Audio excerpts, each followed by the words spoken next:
Sean here with BaseMint Comics, and episode 50 of the channel.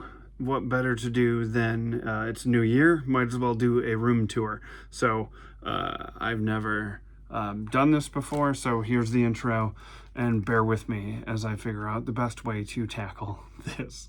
All right, let's do it. So as you walk down, the first thing you are met with is the X-Men arcade game. As a kid, plenty of quarters were dropped into that thing. And I know in one of my early videos, I talked about how I worked with a band forever and toured around with them. I was in another band with some of the members, and so that is the group Sponge. When my mom passed, it was their drummer Jim took me in after she died. And I toured around with them and sold merch, and that's what I did for years and years and years. And that above there is a fantastic Generation X print done by a cat named Justin Peterson, who is fantastic. And I love the Gen X kids, so that was kind of perfect.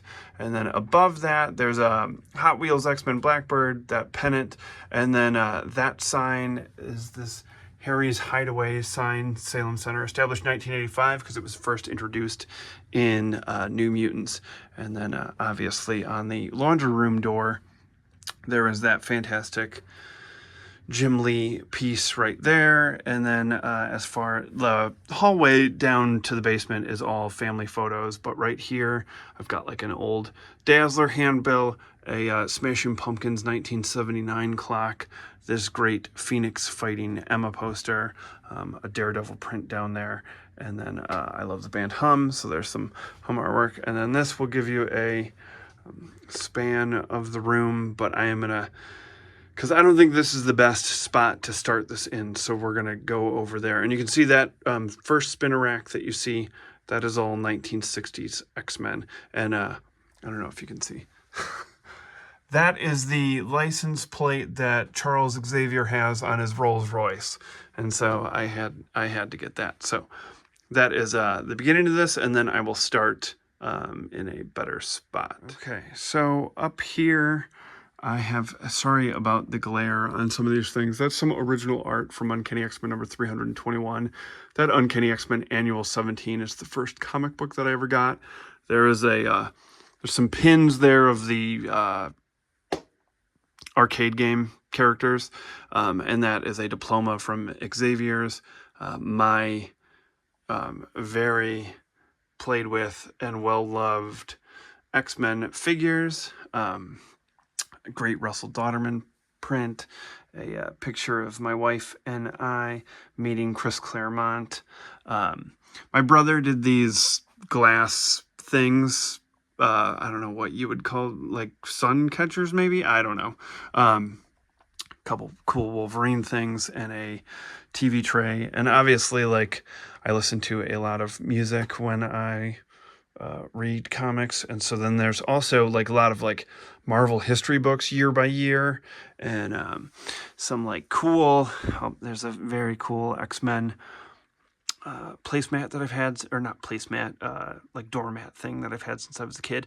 And a lot of these books are like, you know, history of the Marvel Universe or the Marvel Vault, or, you know, there's a Dave Cockrum book there, an Alex Ross one, art of Michael Turner. And then that box is like the very first short box that I ever had.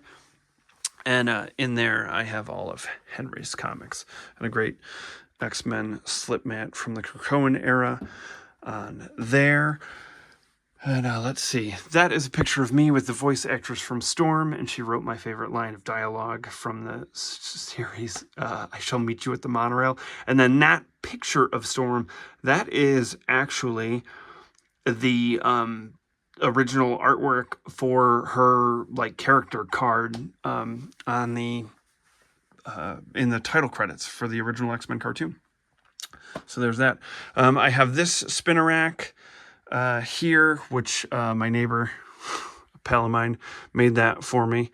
And this just has unbagged and boarded like duplicates, and then bagged and boarded the Ohatmus, the old official handbook of the Marvel Universe, because looking at that with the artwork is way cooler than Wikipedia as far as I'm concerned. So that is one of the two, why can I not think of the name Spinnerack? Great chair that I read comics in. A Banff doll, which is awesome. So over here I have a bunch of, a buddy of mine that I've talked about in the show before does these great like corner box pieces. And I love them, and I have commissioned a ton of them. That's an Alan Davis Nightcrawler. Nightcrawler is my favorite character. So obviously that was a no-brainer, and obviously I'm a big action figure fan. That in the corner is not comic book related, but it's music related. It's a 8x10 promo photo for a band that I love called For Squirrels, and everyone should check them out. It's tragic, but great band. Tom Grummett Nightcrawler, John Bolton Nightcrawler, a great Banshee, another great Banshee, a brilliant Magneto, couple comment that's signed by Chris Claremont. That is a picture of me as a child dressed up as Gambit, and it is signed by Chris Potter, the voice actor for Gambit. Giant size X-Men signed to me by Len Wein, and X-Men number 16 signed by Stan Lee. There's a picture of me and Stan at New York Comic Con in 2008, I believe. Yeah, 2008. My sisters kind of banded together and got me a meet and greet with Stan. And so then if I back up here, obviously more corner boxes there, Corsair and Sauron, and then that's my favorite comic book cover of all time, Uncanny X-Men number 115, and that is signed by Claremont Byrne and the letterer of that issue, Rick Parker. Love Generation X. Have these old, these kind of posters, like I have a set of these that are great. This X-Men poster, I know when everyone thinks of like the 90s X-Men, they think of Jim Lee, and that's great. I do too. But my number one that I think of is this Greg and Tim Hildebrandt piece. This hung in my bedroom when I was a teen, and I have kept it forever, and I love and adore it. So that's kind of where I sit and read comics. There over here is a sign for Xavier School for Gifted Youngsters that I got. And then that is an animation cell of, in the Dark Phoenix saga, there is a scene where Black Tom Cassidy and Sean Cassidy are going to fight. And he's like, we're going to settle this with our fist. And Sean's like, oi, my fist. And for some odd reason as a kid, I thought it was the funniest thing ever. Just the way it was said, and having brothers, like, I just totally understood that. And so I had to track down that animation cell from that. More corner boxes from the great Daniel White. He goes by @BirdsInBoxes, and it is great. This is like the first comic book that I ever remember biking to the store for, and obviously if you watch the channel, biking to comic book stores is a big deal to me. Everything over here you kind of see when I do the videos. And it is, you know, Uncanny X-Men, X-Men, X-Factor. You can kind of gauge, like, what is where based on the figures and or statues in front of it. But this is all X-Men stuff on this side of the room. Behind that curtain is puzzles, because my wife loves to do puzzles. But yeah, that's a solid chunk of Wolverine. I put the figures in the bottom and not comics down there. We did like 100 years of research on flooding in this area, and thankfully we live like by a nature preserve and kind of on a hill, and that area soaks up most of the water, so I'm not too worried about it. But I can be my tea from earlier. Let's see, some signed comics there, some classics from my youth. Sauron peeking out up there. Let's see. An X-Force print from Pepe Larraz. That Uncanny X-Men 266, that's signed by, that poster is signed by Joseph Rubinstein. And so then kind of there is obviously more X-Men stuff. And so I've got tons of more corner boxes. There's a picture of me and my childhood best pal at his cabin, which worked as our Savage Land back then. And then there is a picture of the two of us dressed as Gambit and Deadpool, like Halloween 93 or 94 probably. And I do have it verified by Fabian Assisi that he was most likely, I mean, that is a homemade Deadpool costume in 1994. So there's a good chance that my buddy Chris was the first person to ever cosplay as Deadpool. And so then, let's see, that X-Force issue 44 assigned to me by Jeff Loeb and Mark Farmer. I loved that issue where, like, Cannonball becomes a member of the X-Men and graduates from X-Force. And so, you know, classic X-Men. That is a pencil sketch of my favorite burger joint in our area that I've gone to my entire life. And so I felt like that deserved a spot in the room. So I've talked about this before, the way this is kind of like the way these books are sort of arranged is not necessarily like Wolverine 1 through 100. Like, if there's, I think I can give a pretty good example here. I think if I move these mini mates, I know, like,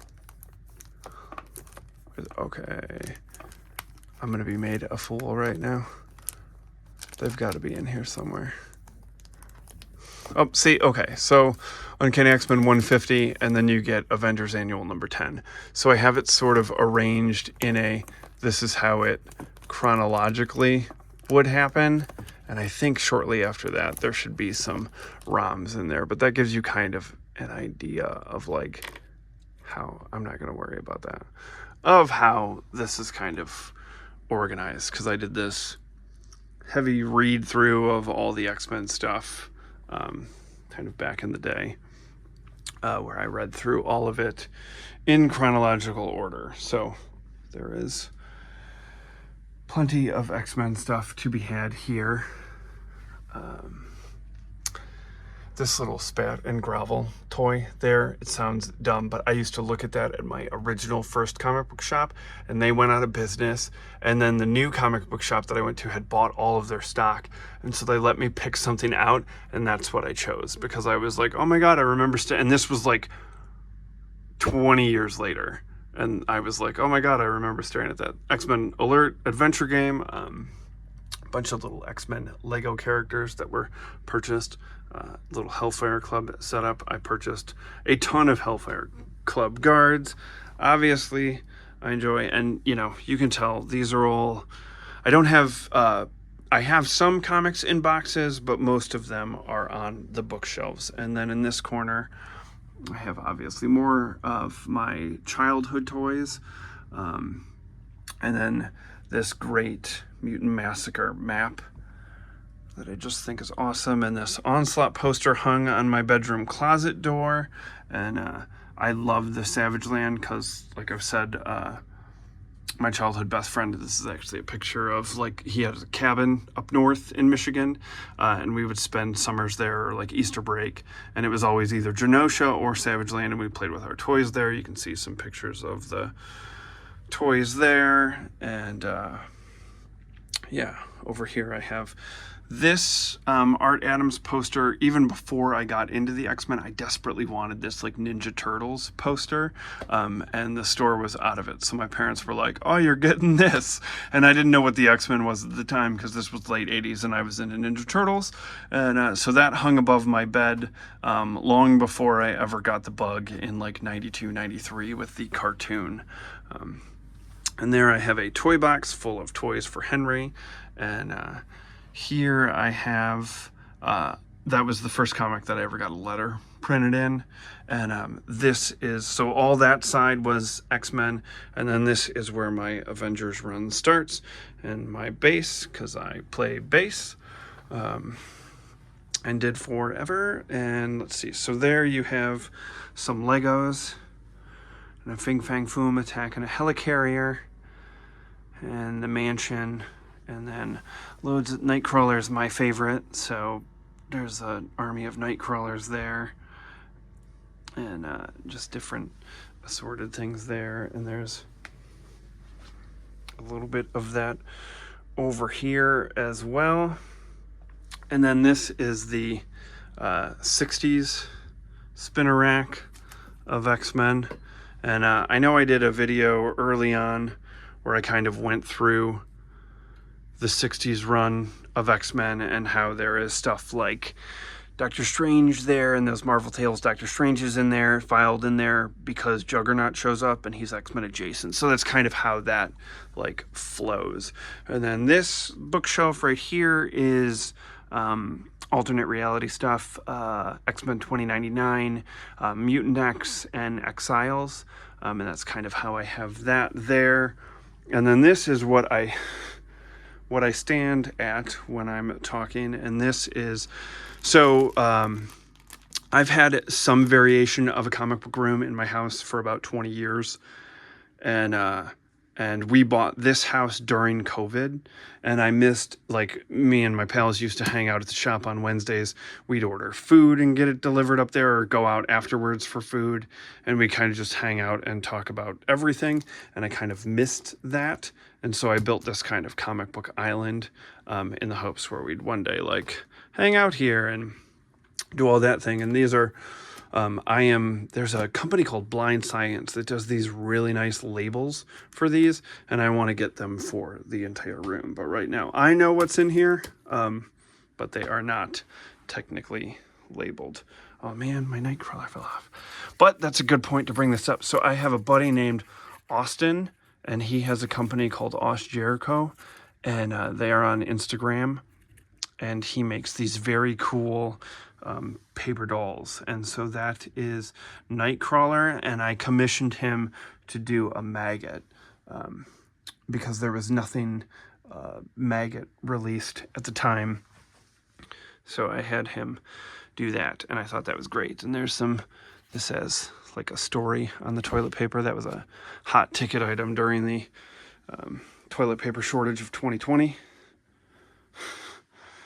Over here is the more of the new, like, this is kind of the section where I have like the cartoon series and what's currently going on, because that's kind of how that shook out. And so we're gonna walk back over here past the spinner rack. Okay, so got that.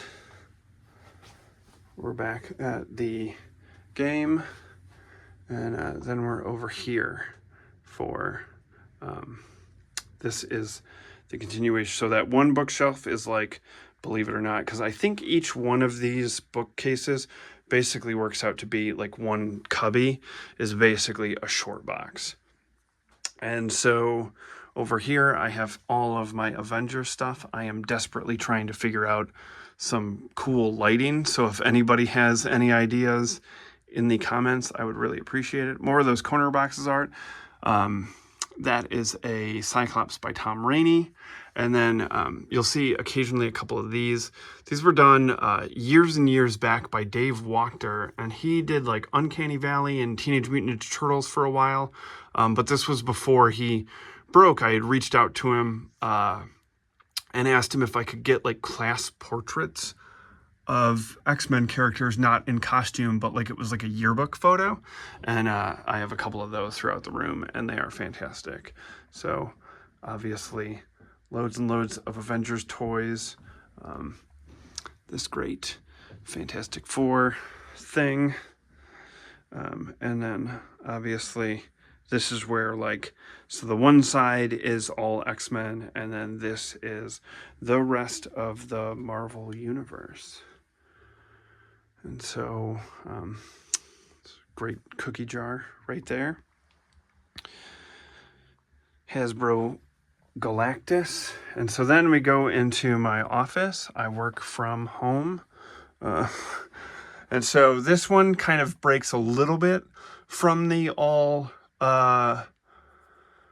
Marvel stuff, and because obviously you can see some Power Ranger stuff, Let's see. I love the show Welcome Back, Kotter. I used to run home from school to watch reruns of Welcome Back, Kotter with my mom. So that's an Arnold Horshack doll. Flint was my favorite G.I. Joe. Hot Rod was my favorite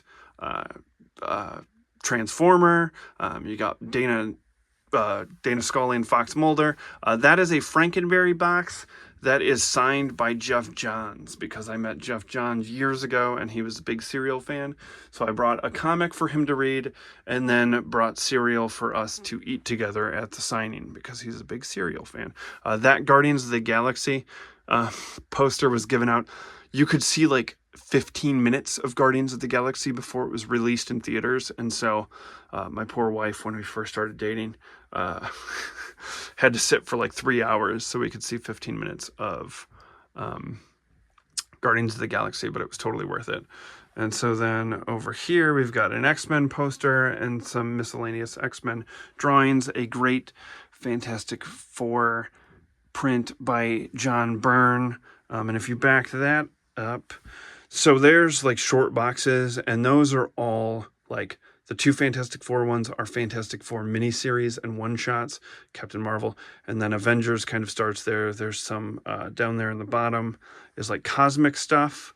And then, let's see, that was the first comic that I went to a show with Henry when he was a baby that was held in the church that I went to when I was a kid.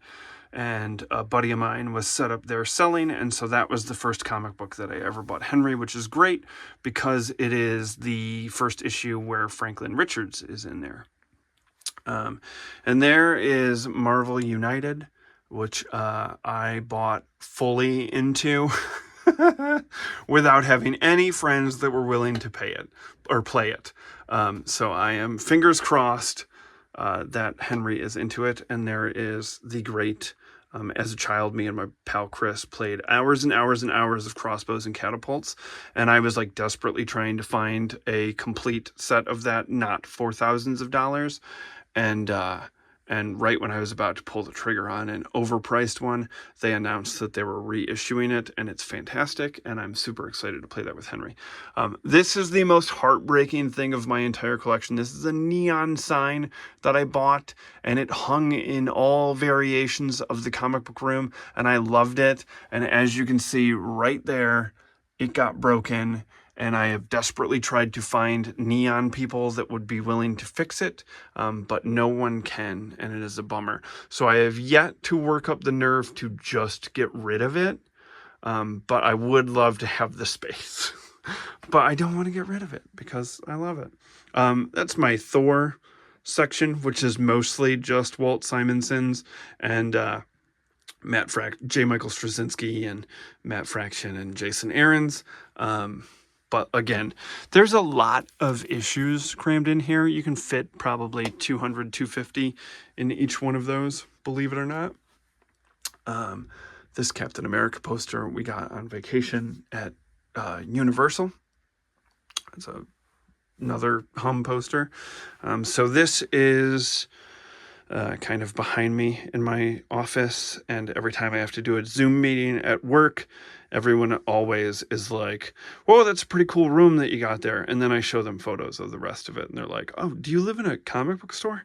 So Avengers miniseries and one-shots in those, and kind of different trades. And then Spider-Man miniseries and one-shots, and then kind of event tie-ins are what's in that bin. And I've got that great Fantastic Four piece. And over here, I've got a Nerf Mjolnir, which I'm sure I'm going to bust down off the walls and hammer Hank with it at some point. Don't worry, it will not hurt him. That is a promotional piece. I just learned this a few weeks ago because Walt Simonson posted about it. It was a promotional piece done for the release of Thor 337, First Appearance Beta Ray Bill. And it is signed by Walt Simonson, and it is great, and I get everything personalized to me, but that is personalized to Pete.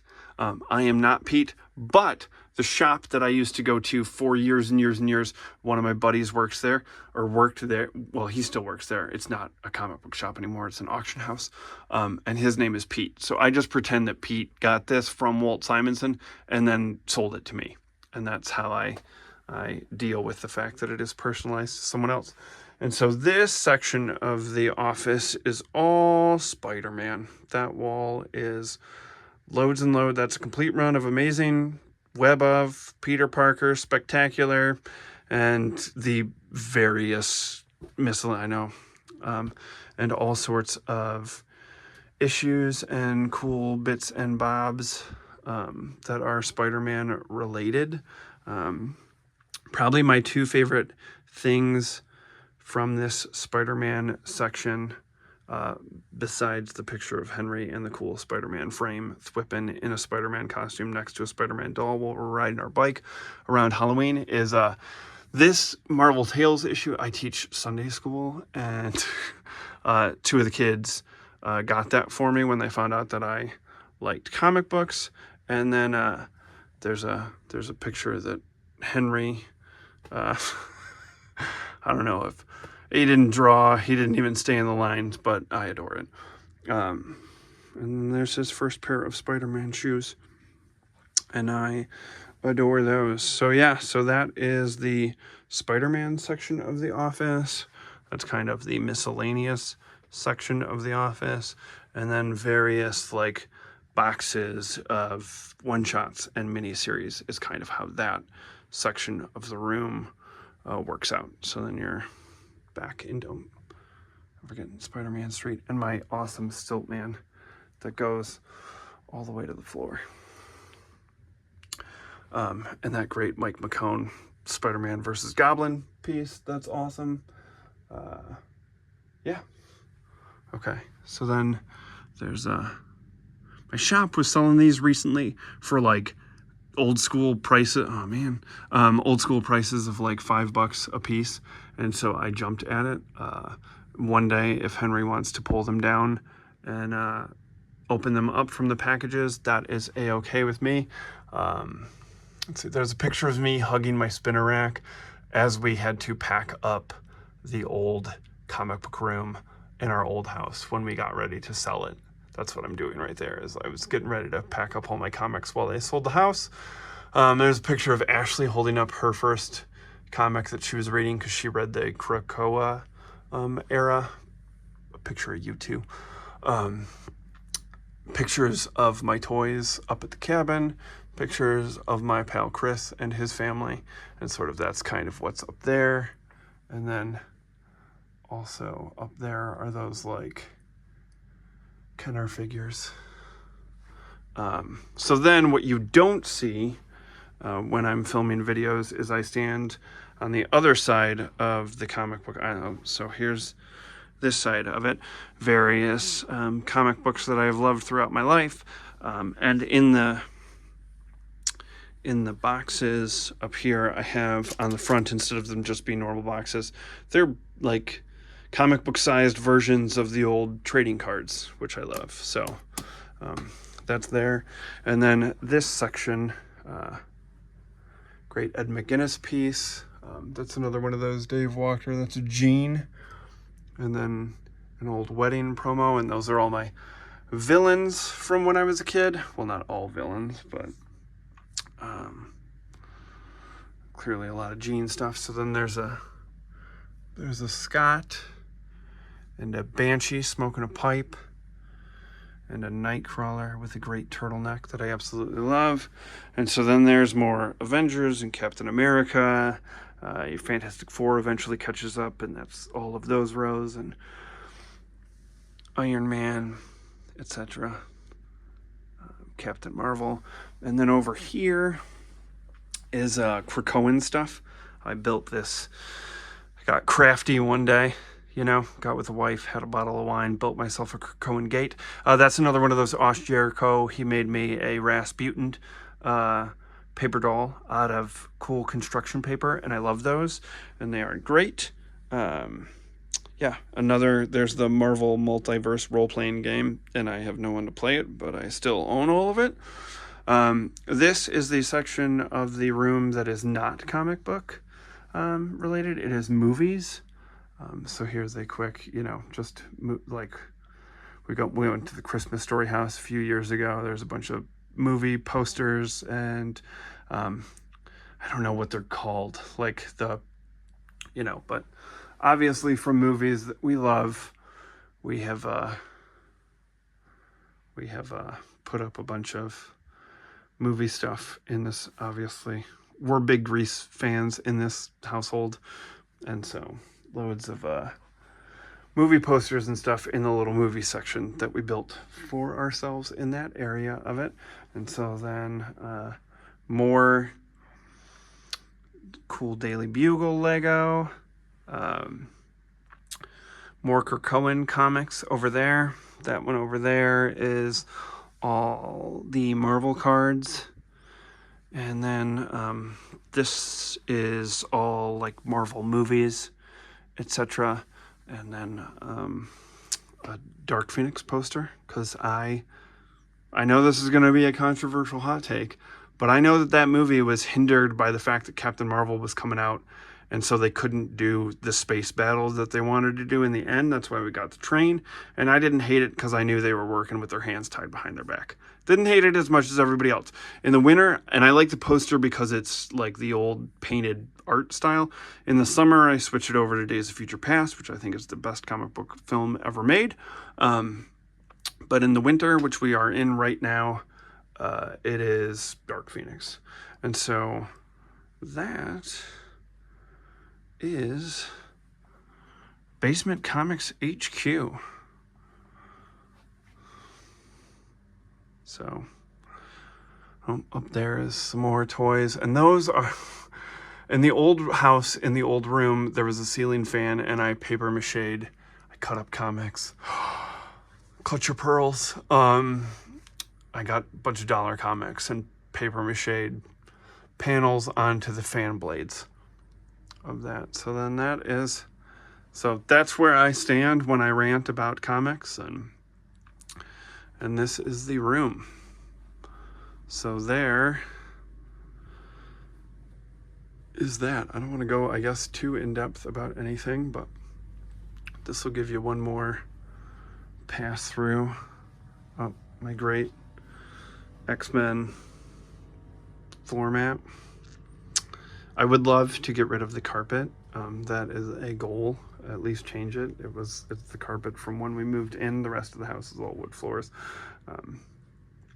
And I would love to get rid of that.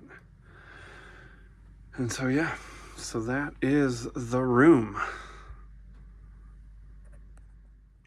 So there you have it. That is my comic book room. So, yeah. All my comics are down here. 16,063 of them, I think, was the count today after I had logged in what I picked up on New Comic Book Day. I love it. So all of any friends, look, so this is one of those tests that I do when people come over to the house. Because I love it when people come down here, and there's like two questions that people ask you. They'll be like, what's the most expensive thing down here?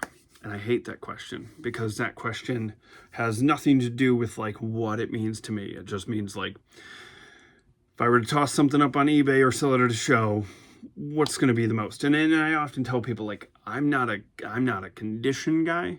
So this isn't like I'm walking around with a bunch of 1960s books that are 9.8s. Like, they're tattered, and most of them are signed to me.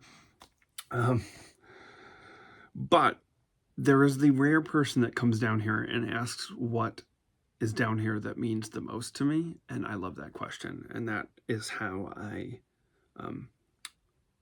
not like outwardly, but in my head, I do judge how much effort I put in to explain what's going on down here by whether or not you ask the first question or the second question.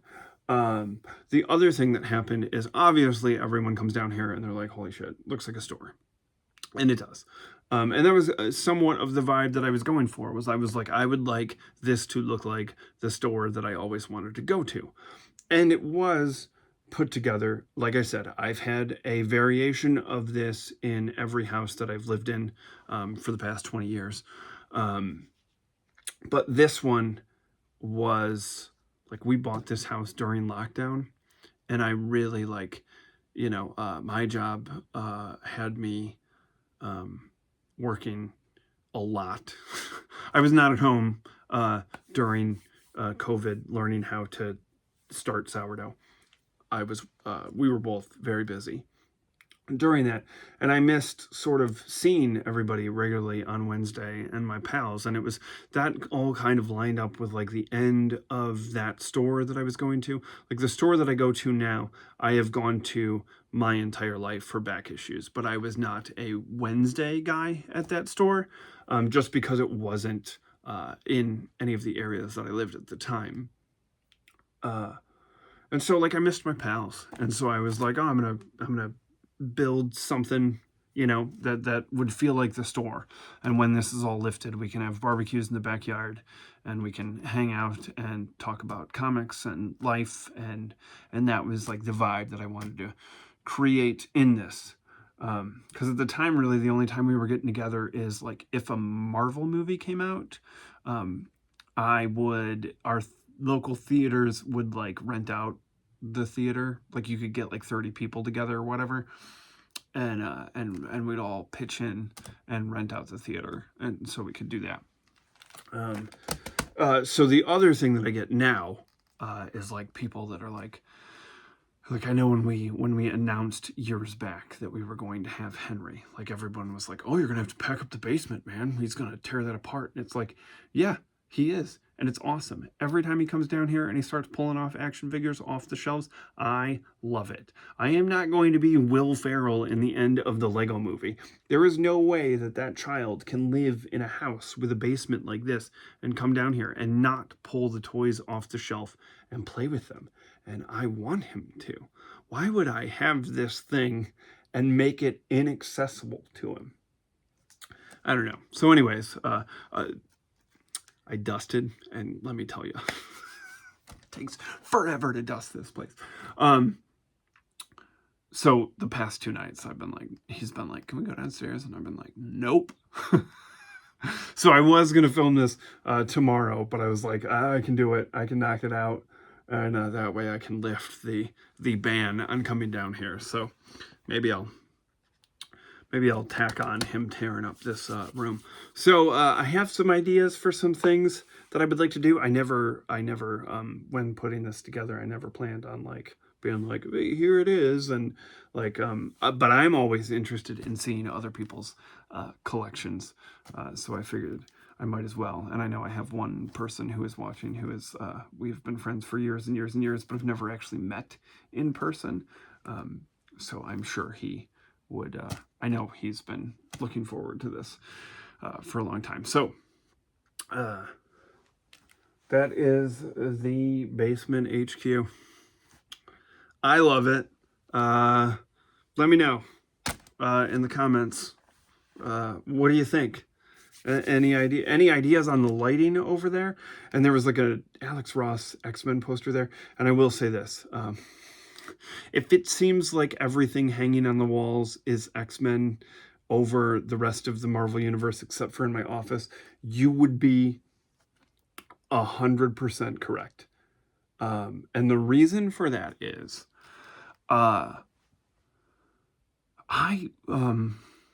when the corporate synergy happened, and Ike or whoever was calling the shots at that point at Marvel was like, no more mutants. Like, I got really, and when they tried to make like the Inhumans like take the place of the X-Men, I got pissed at the rest of the Marvel universe. Like, I stopped buying all books that weren't X-Men at that time. Like, that was my own little like,